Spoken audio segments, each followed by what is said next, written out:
नमस्कार, मैं हूं अशोक वर्मा।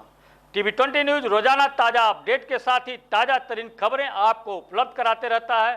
बने रहिए हमारे साथ, देखते रहिए टीवी 20 न्यूज।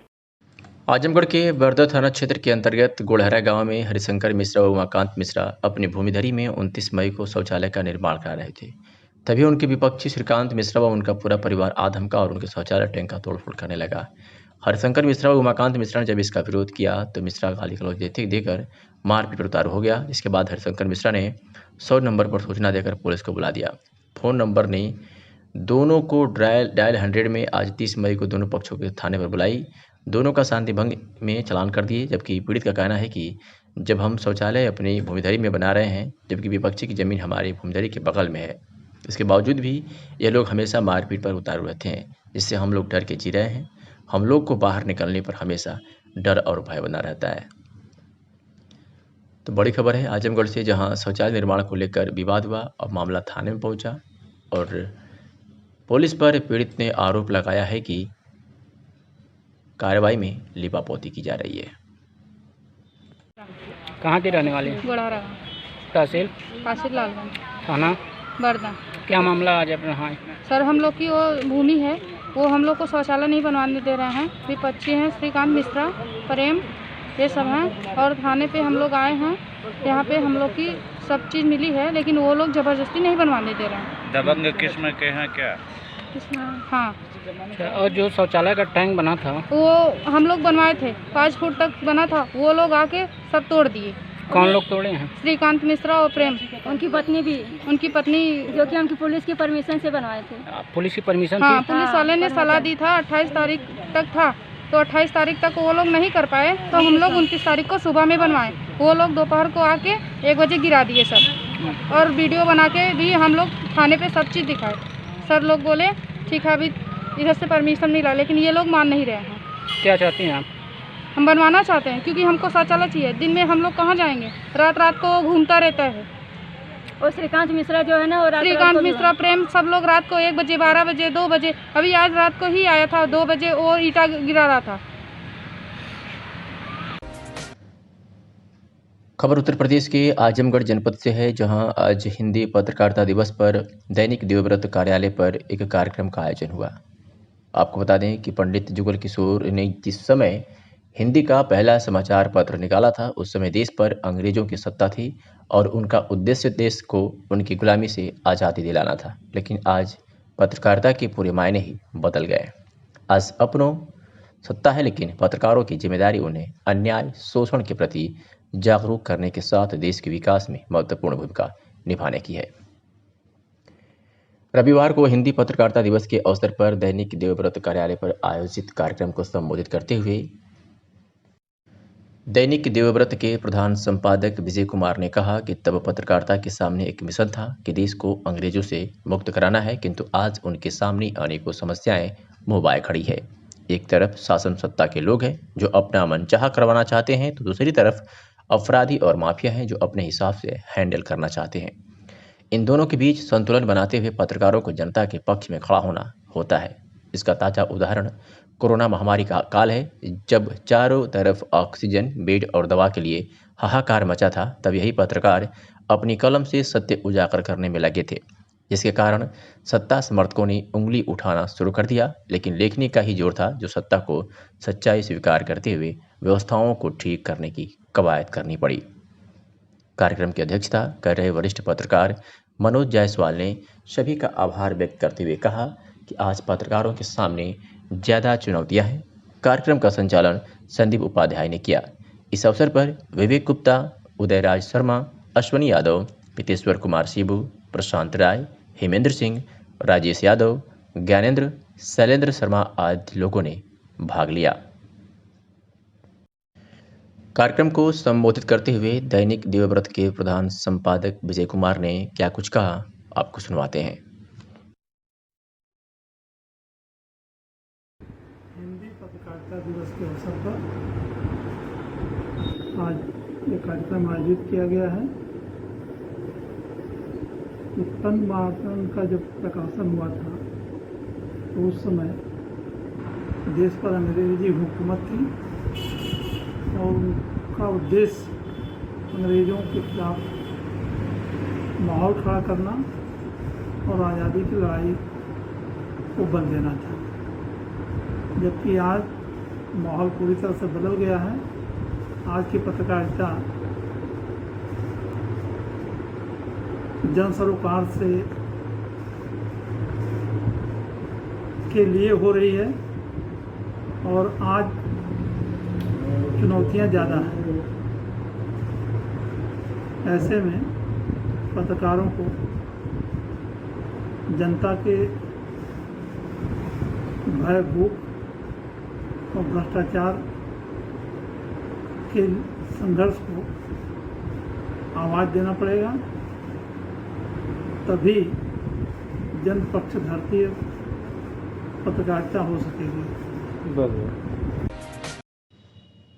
उत्तर प्रदेश में जहरीली शराब को लेकर लखनऊ के कांग्रेस कार्यालय में प्रदेश अध्यक्ष अजय कुमार लल्लू ने प्रेस वार्ता की। इस दौरान उन्होंने योगी सरकार पर जमकर हमला बोला। उन्होंने कहा कि जहरीली शराब पीने से 4 साल में 400 लोगों की मौत हो गई है। यूपी के कई जिलों में कानपुर, सहारनपुर, प्रयागराज और लखनऊ में लगातार जहरीली शराब से लोग मर रहे हैं, लेकिन 10,000 करोड़ रुपए से अधिक शराब माफिया अपना व्यवसाय कर रहे हैं।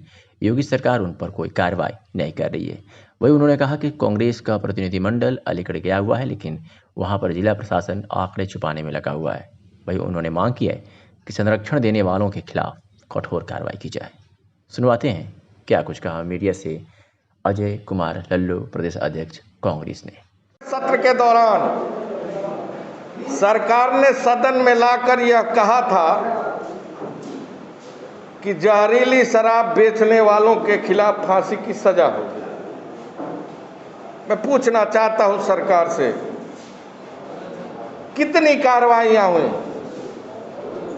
क्या इस अवैध धंधे को फलने फुलाने वाले लोगों के खिलाफ एक भी नाम सामने आया? क्या उनके खिलाफ कोई गंभीर कार्रवाई हुई? यह सवाल योगी आदित्यनाथ जी से है। योगी आदित्यनाथ जी, आपको जवाब देना पड़ेगा। अभियान के दौरान ये केवल ईंट भट्ठों पर जाते हैं, छोटे मोटे लोगों को पकड़ते हैं, लेकिन जो अवैध कारोबारी है, बड़े पैमाने पर कारोबार करने वाले हैं, उनके खिलाफ इस सरकार में कोई कार्रवाई अब तक नहीं हुई है।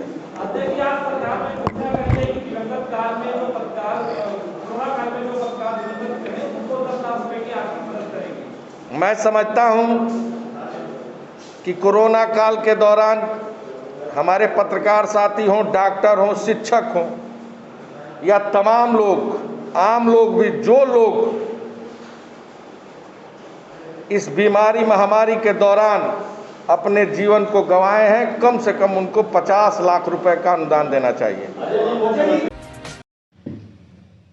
आज वीर बहादुर सिंह पूर्वांचल विश्वविद्यालय जौनपुर के संस्थापक स्वर्गीय वीर बहादुर सिंह की पुण्यतिथि है। इस अवसर पर कुलपति प्रोफेसर निर्मला एस मौर्य ने अपने सम्मानित अधिकारियों एवं सम्मानित कर्मचारियों के साथ उनकी प्रतिमा पर माल्यार्पण करके उन्हें याद कर सादर नमन किया।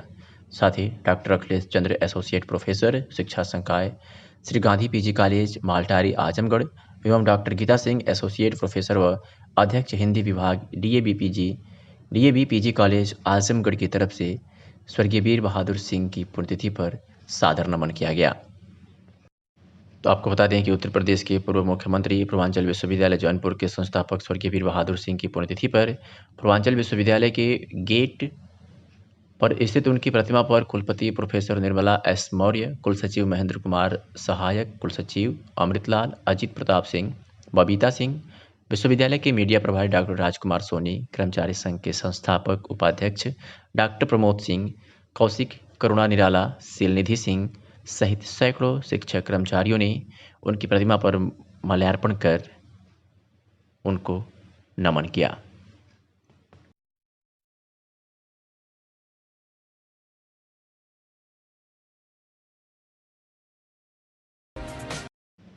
उत्तर प्रदेश के आजमगढ़ जनपद से खबर है, जहां मोदी सरकार के 7 साल पूरा होने पर मन की बात को सुनते हुए क्षेत्र में मास्क, साबुन और किट बांटे गए हैं। बता दें कि आज आजमगढ़ में मोदी सरकार के 7 साल पूरा होने पर प्रधानमंत्री की मन की बात सुनते हुए एवं सेवा कार्य के रूप में मास्क और साबुन और कोरोना किट का वितरण किया गया एवं लोगों का तापमान और ऑक्सीजन का भी तापमान मापा गया। इस अवसर पर प्रदेश कार्य समिति सदस्य देवेंद्र सिंह, दिलीप मिश्रा, मंडल अध्यक्ष जहानागंज रविंद्र राय, पूर्व प्रधान रतन सिंह सहित तमाम बीजेपी कार्यकर्ता मौजूद थे। हम सुनवाते हैं मन की बात में प्रधानमंत्री नरेंद्र मोदी द्वारा कही गई कुछ बातों के अंश। ताकत के साथ कोविड-19 के खिलाफ लड़ रहा है। पिछले 100 वर्षों में यह सबसे बड़ी महामारी है और इसी पैंडेमिक के बीच भारत ने अनेक प्राकृतिक आपदाओं का भी डटकर मुकाबला किया है। इस दौरान साइक्लोन अम्फान आया, साइक्लोन निसर्ग आया, अनेक राज्यों में बाढ़ आई, छोटे बड़े अनेक भूकंप आए, भूस्खलन हुए। अभी पिछले 10 दिनों में ही देश ने फिर 2 बड़े साइक्लोन्स का सामना किया। पश्चिमी तट पर साइक्लोन ताउते और पूर्वी कोस्ट पर साइक्लोन यास। इन दोनों चक्रवातों ने कई राज्यों को प्रभावित किया है। देश और देश की जनता इनसे पूरी ताकत से लड़ी और कम से कम जानहानि सुनिश्चित की। हम अब ये अनुभव करते हैं कि पहले के वर्षों की तुलना में ज्यादा से ज्यादा लोगों की जान बचा पा रहे हैं। विपदा के इस कठिन और असाधारण परिस्थिति में साइक्लोन से प्रभावित हुए सभी राज्यों के लोगों ने जिस प्रकार से साहस का परिचय दिया है, इस संकट की घड़ी में बड़े धैर्य के साथ, अनुशासन के साथ मुकाबला किया है, मैं आदरपूर्वक, हृदयपूर्वक सभी नागरिकों की सराहना करना चाहता हूं। जिन लोगों ने आगे बढ़कर राहत और बचाव के कार्य में हिस्सा लिया, ऐसे सभी लोगों की जितनी सराहना करें उतनी कम है। मैं उन सबको सैल्यूट करता हूं। केंद्र, राज्य सरकारें और स्थानीय प्रशासन सभी एक साथ मिलकर इस आपदा का सामना करने में जुटे हुए हैं। मैं उन सभी लोगों के प्रति अपनी संवेदना व्यक्त करता हूं जिन्होंने अपने करीबियों को खोया है। हम सभी इस मुश्किल घड़ी में उन लोगों के साथ मजबूती से खड़े हैं जिन्होंने इस आपदा का नुकसान झेला है। मेरे प्यारे देशवासियों, चुनौती कितनी ही बड़ी हो, भारत का विजय का संकल्प भी हमेशा उतना ही बड़ा रहा है। देश की सामूहिक शक्ति, हमारे सेवा भाव ने देश को हर तूफान से बाहर निकाला है। हाल के दिनों में हमने देखा है कि कैसे हमारे डॉक्टर्स, नर्सेस और फ्रंटलाइन वॉरियर्स, उन्होंने खुद की चिंता छोड़कर दिन रात काम किया और आज भी कर रहे हैं। इस सब के बीच कई लोग ऐसे भी हैं जिनकी कोरोना की सेकेंड वेव से लड़ने में बहुत बड़ी भूमिका रही है। मुझसे मन की बात के कई श्रोताओं ने नमो ऐप पर और पत्र के द्वारा इन वॉरियर्स के बारे में चर्चा करने का आग्रह किया है। साथियों, जब सेकेंड वेव आई, अचानक से ऑक्सीजन की मांग कई गुना बढ़ गई, तो बहुत बड़ा चैलेंज था। मेडिकल ऑक्सीजन का देश के दूर सुदूर हिस्सों तक पहुंचाना अपने आप में बड़ी चुनौती थी। ऑक्सीजन टैंकर ज्यादा तेज चले, छोटी सी भी भूल हो तो उसमें बहुत बड़े विस्फोट का खतरा होता है। इंडस्ट्रियल ऑक्सीजन का उत्पादन करने वाले काफी प्लांट देश के पूर्वी हिस्सों में हैं। वहां से दूसरे राज्यों में ऑक्सीजन पहुंचाने के लिए भी कई दिन का समय लगता है। देश के सामने आई इस चुनौती में देश की मदद की क्रायोजेनिक टैंकर चलाने वाले ड्राइवर्स ने, ऑक्सीजन एक्सप्रेस ने। उत्तर प्रदेश के जिला रामपुर के थाना शाहबाद की निवासी एक महिला के साथ कुछ व्यक्तियों ने दुष्कर्म कर उसे व उसकी नाबालिग पुत्री का अपहरण करने का प्रयास किया था। इस मामले में पुलिस से परेशान होकर दुष्कर्म पीड़िता ने अब इच्छा मृत्यु की अनुमति मांगी है। आरोप है कि दुष्कर्म पीड़िता की 13 वर्षीय नाबालिग पुत्री के साथ छेड़छाड़ व उसे जान से मारने का भी प्रयास किया गया। आला अधिकारियों के हस्तक्षेप के बाद थाना शाहबाद में रिपोर्ट तो दर्ज कर ली गई, परंतु नामजद अभियुक्त खुलेआम कस्बे में घूम रहे हैं तथा पीड़ित परिवार को जान से मारने की खुलेआम धमकियां दे रहे हैं। पीड़िता खौफजदा अवस्था में है। पीड़िता का कहना है कि सरकार नामजद आरोपियों को जेल भिजवाए या फिर उसको आत्महत्या करने की मंजूरी दे दी जाए। पीड़िता का कहना है कि वह नाइंसाफी की इस दुनिया में अब और जीना नहीं चाहती। साथ में मेरी बेसल्लूकी करी, घरों में मुझे खींच के ले गए और बहुत बुरा काम करा इन्होंने मेरे साथ में। आपकी बेटी के साथ में भी कुछ हुआ? आपने एफआईआर में लिखवाया? जी, बेटी के साथ में भी बेसल्लूकी करी और उनकी भी खींचातानी करी। बेटी की भी मेरी। कितनी बड़ी बेटी है आपकी? 13 साल की बच्ची है। 13 साल की है। ये कौन कौन लोग हैं? हासिम, कासिम, नासिर, शौकीन सा ने करी मेरे साथ में बेसल्लूकी। और ये थाने में रिपोर्ट आपकी कब लिखी गई है? थाने में रिपोर्ट लिख गई मेरी 22 तारीख में। 22 की घटना है। आप घटना है 22 में, 24 में लिखी गई है। और उसके बाद में मेरी कोई सुनवाई नहीं हुई। मैंने बड़ी बड़ी कोशिश करी, भागते में टांगे थक गई, बहुत परेशान हो गई।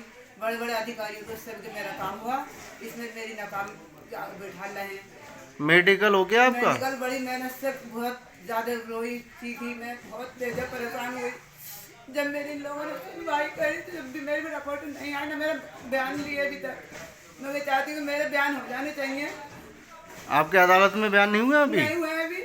मैं चाहती हूँ मेरा हर बयान कोर्ट में होने चाहिए। आपने दरोगा से कहा?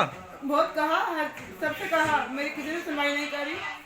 आपके घर में ये लोग जो घुसे हैं तो ये जीने के माध्यम से घुसे हैं? जीने के माध्यम से घुसे और दरवाजे उससे निकल के गए। मेरी गाड़ी में डाल के लेके जा रहे थे। तो ये जीने पे किवाड़े नहीं है आपके? नहीं, कुछ नहीं है, ऐसे ही खुला हुआ। इन लोगों की छतें मिली हुई हैं आपके घर से? सबकी एक हो गई, सब 4 भाई की छतें मिली हुई है, तो उस पर एक चढ़ आए लोग। अब वो लोग कहाँ पर हैं? इस वक्त समाज में ही हैं, अपने घरों पर। अच्छा, तो पुलिस गिरफ्तार नहीं कर रही है उन्हें? बिल्कुल भी नहीं सुनवाई, मेरी बिल्कुल सुनवाई नहीं। गरीबी में मेरी कोई सुनवाई नहीं हो रही है। मैं बहुत गरीब इंसान हूँ, वो पैसा वाला इंसान है। मेरे को कहता है कि तुझे जीने नहीं दूंगा, तुझे मार डालूंगा, धमकाता चौखट पे बुरा बोल के जाता है मुझे। आपने कहा इसमें पुलिस में कहा आपने कि ये लोग मुझे जान से मारने की धमकियां दे रहे हैं? शिकायत की मैंने, मगर मेरी फिर भी सुनवाई नहीं हो रही। वो पैसा भर देता है और मेरी कोई सुनवाई नहीं है किसी रंग की भी। लखनऊ से खबर आ रही है, जहां प्रधानमंत्री नरेंद्र मोदी के नेतृत्व में चल रही केंद्र सरकार के 7 वर्ष पूर्ण होने के उपलक्ष्य में पूरे देश व प्रदेश में भाजपा कार्यकर्ता लोगों की सेवा में लगे हुए हैं और भाजपा की नीतियों को जन जन तक पहुंचाने का काम कर रहे हैं। इसी क्रम में पूर्व मंत्री यशवंत सिंह व उनकी टीम द्वारा लखनऊ में मास्क और सैनिटाइजर वितरित किया गया और लोगों को भाजपा के कार्यक्रमों व नीतियों के बारे में जानकारी दी गई। तस्वीरें आप देख सकते हैं जो लखनऊ से आ रही है, जहाँ केंद्र सरकार के 7 वर्ष पूर्ण होने के उपलक्ष्य में पूर्व मंत्री यशवंत सिंह व उनकी टीम द्वारा लखनऊ में मास्क और सैनिटाइजर का वितरण किया गया है और साथ ही साथ लोगों को भाजपा के कार्यक्रमों और नीतियों के बारे में भी जानकारी दी गई है। यूपी सरकार ने प्रदेश के 55 जिलों की जनता को कोरोना कर्फ्यू से बड़ी राहत देने का निर्णय लिया है। इन जिलों में 1 जून 2021 की सुबह 7 बजे से शाम 7 बजे तक सप्ताह के 5 दिन बाजार खुल सकेंगे, जबकि शनिवार और रविवार को साप्ताहिक बंदी लागू रहेगी। वहीं जिन बाकी 20 जिलों में कोरोना संक्रमितों की संख्या 600 से ज़्यादा है, वहाँ कोई छूट नहीं दी गई है। जारी किए गए आदेश के अनुसार मेरठ, लखनऊ, सहारनपुर, वाराणसी, गाजियाबाद, गोरखपुर, मुजफ्फरनगर, बरेली, गौतम बुद्ध नगर, बुलंदशहर, झांसी, प्रयागराज, लखीमपुर खीरी, सोनभद्र, जौनपुर, बागपत, मुरादाबाद, गाजीपुर, बिजनौर और देवरिया में फिलहाल कोई छूट नहीं दी गई है। साप्ताहिक बंदी के दौरान पूरे प्रदेश में शहर व ग्रामीण क्षेत्रों में सैनिटाइजेशन व फॉगिंग का अभियान चलाया जाएगा। दुकानों पर दुकानदार व मौजूद अन्य स्टाफ के लिए कोरोना प्रोटोकॉल का पालन करना जरूरी होगा। उनके लिए मास्क पहनना, 2 गज की दूरी का पालन करना और सैनिटाइजर की व्यवस्था रखना जरूरी होगा। कोरोना के अभियान से जुड़े फ्रंटलाइन सरकारी विभागों में पूर्ण उपस्थिति रहेगी और शेष सरकारी कार्यालय अधिकतम 50% उपस्थिति के साथ खुलेंगे और जो 50% कर्मी रहेंगे उनको रोटेशन से बुलाया जाएगा। प्रत्येक कार्यालय में कोविड हेल्प डेस्क की स्थापना अनिवार्य होगी। निजी कंपनियों के कार्यालय भी मास्क की अनिवार्यता, 2 गज की दूरी व सैनिटाइजर के प्रयोग की गाइडलाइंस के साथ खुलेंगे। निजी कंपनियां वर्क फ्रॉम होम की व्यवस्था को लागू करना प्रोत्साहित करेंगी। प्रत्येक निजी कंपनी में कोविड हेल्प डेस्क की स्थापना की अनिवार्यता होगी। औद्योगिक संस्थान खुले रहेंगे। और इन संस्थानों में कार्यरत कर्मियों को अपने ID कार्ड या इकाई के प्रमाण पत्र के आधार पर आने जाने की अनुमति प्रदान की जाएगी। प्रत्येक औद्योगिक इकाई में कोविड हेल्प डेस्क की स्थापना की अनिवार्यता होगी। जिलाधिकारी के मार्गदर्शन में ग्रामीण क्षेत्रों में कोरोना कर्फ्यू के दौरान कोरोना संक्रमण से बचाव के दृष्टिगत कोविड-19 नियंत्रण अभियान विशेष अभियान के अंतर्गत व्यापक स्तर पर साफ सफाई एवं सैनिटाइजेशन कराया जा रहा है। जानकारी जिला पंचायत राज अधिकारी लालजी दुबे ने दी। जिला पंचायत राज अधिकारी ने बताया कि आज ग्राम पंचायत डिकिया फूलपुर में रोड के किनारे ग्राम पलिया दाड़ लालगंज में शाहगंज मार्ग पर सफाई कर्मचारियों द्वारा साफ सफाई की गई तथा विकास खंड लालगंज में कूड़ी को ट्रैक्टर से हटवाया गया। साथ ही ग्राम पंचायत चंद्रभानपुर, ग्राम पंचायत अहरौली तथा ग्राम पंचायत भागसारी में कोविड-19 के संक्रमण से बचाव के संबंध में माइक द्वारा प्रचार प्रसार कराया जा रहा है। इसके साथ ही जनपद के विभिन्न ग्रामों एवं सार्वजनिक स्थलों पर साफ सफाई एवं सैनिटाइजेशन सफाई कर्मचारियों द्वारा किया गया। आजमगढ़ जनपद में आज पुलिस ने एक ऐसे अभियुक्त को गिरफ्तार किया है जो छेड़खानी के अभियोग में नामजद था। पुलिस अधीक्षक आजमगढ़ सुधीर कुमार सिंह द्वारा उक्त मुकदमे नामजद अभियुक्त की त्वरित गिरफ्तारी हेतु आदेशित किया गया था, जिसके अनुपालन में आज पुलिस अधीक्षक नगर के कुशल निर्देशन व क्षेत्राधिकारी सदर के कुशल नेतृत्व में प्रभारी निरीक्षक निजामाबाद शिवशंकर सिंह एवं हमरायान के मुकदमा उपरोक्त में नामजद अभियुक्त की गिरफ्तारी हेतु उसके मिलने के संभावित स्थानों पर दबिश दी जा रही थी। वह कोविड-19 की गाइडलाइंस का पालन कराने हेतु क्षेत्र में मामूर थे कि मुखबिर की खास सूचना प्राप्त हुई कि मुकदमा में नामजद अभियुक्त नीतीश पुत्र विक्रमजीत उर्फ विक्की साकिन गंधुवई थाना निजामाबाद आजमगढ़ अपने घर पर मौजूद है। मुखबिर की खास सूचना पर पुलिस ने यकीन कर जब दबिश दिया और उसे तत्काल वहां से गिरफ्तार कर लिया गया। आजमगढ़ जनपद में पुलिस अधीक्षक के निर्देश पर अपराधियों पर चलाए जा रहे अभियान के तहत आज अरौला पुलिस ने एक ऐसे वांछित अभियुक्त को गिरफ्तार किया है जो हत्या में संलिप्त था। उसके पास से एक मोटरसाइकिल भी बरामद किया है।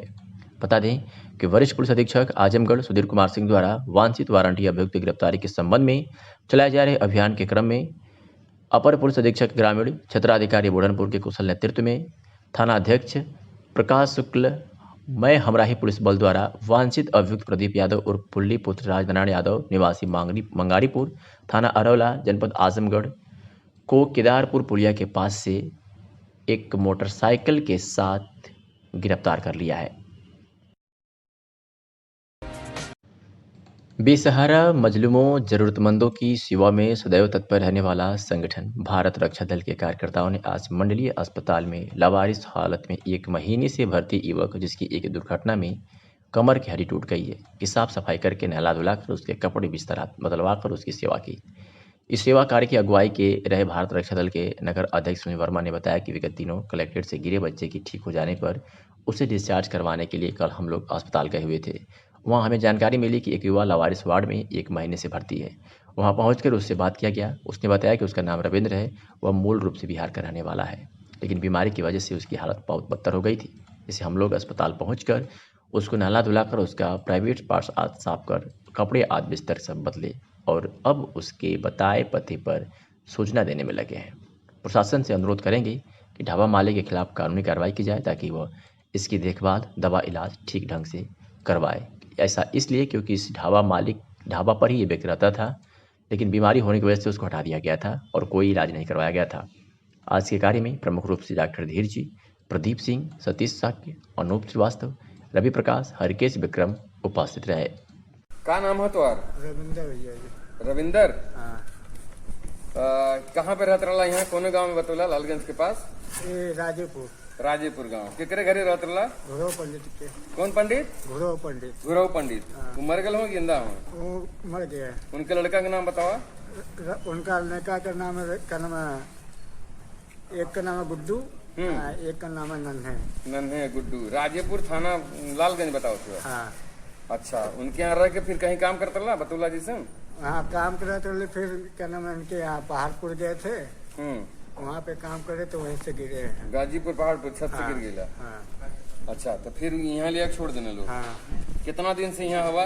यहाँ 1 तारीख से है भैया जी। 1 मई से कि अप्रैल से? 1 तारीख है जो गया है। 1 मई। हाँ। आज 30 तारीख है। 1 महीना से ही तेरे पड़े लगे।